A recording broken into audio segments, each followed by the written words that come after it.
Breaking చూస్తున్నాం. నేడు AP సచివాలయానికి deputy CM Pawan Kalyan వెళ్లనున్నారు.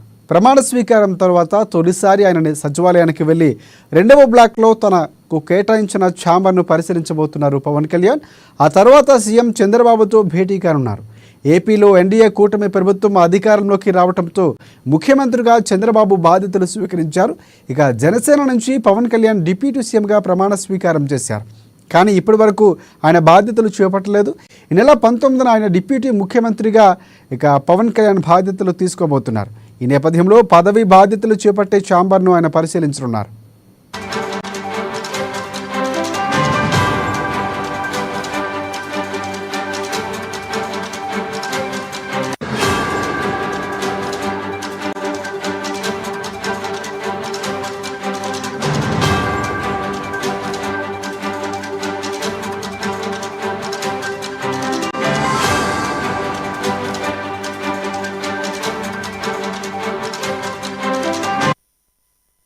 Breaking చూస్తున్నాం. నేడు ఏపీ సచివాలయానికి డిప్యూటీ సీఎం పవన్ కళ్యాణ్ వెళ్లనున్నారు. ప్రమాణ స్వీకారం తర్వాత తొలిసారి ఆయన సచివాలయానికి వెళ్లి రెండవ బ్లాక్లో తనకు కేటాయించిన ఛాంబర్ను పరిశీలించనున్నారు.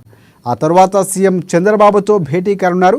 ఏపీలో ఎన్డీఏ కూటమి ప్రభుత్వం అధికారంలోకి రావడంతో ముఖ్యమంత్రిగా చంద్రబాబు బాధ్యతలు స్వీకరించారు. ఇక జనసేన అధినేత పవన్ కళ్యాణ్ డిప్యూటీ సీఎంగా ప్రమాణ స్వీకారం చేశారు. కానీ ఇప్పటి వరకు ఆయన బాధ్యతలు చేపట్టలేదు. ఈ నెల 19న ఆయన డిప్యూటీ సీఎంగా ప్రమాణ స్వీకారం చేసుకోవడానికి ముహూర్తం ఖరారు చేసుకున్నారు. ఈ నేపథ్యంలోనే పదవి బాధ్యతలు చేపట్టే ముందు ఛాంబర్ను పరిశీలించనున్నారు.